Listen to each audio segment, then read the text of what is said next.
ပေါင်းတွေရဲ့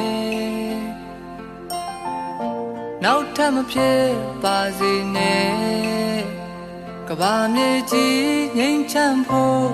တို့ဘာတွေပေးဆက်မလဲအနာဂတ်ချဲဘဝတွေလှပဖို့လိုတယ်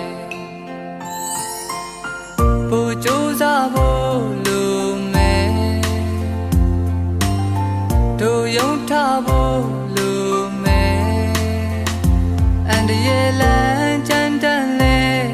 တို့ရင်ဆိုင်ကြောဖြတ်မယ်ယုံကြည်ချက်ဦးတည်ချက်မပြောက်ဖို့လိုတယ်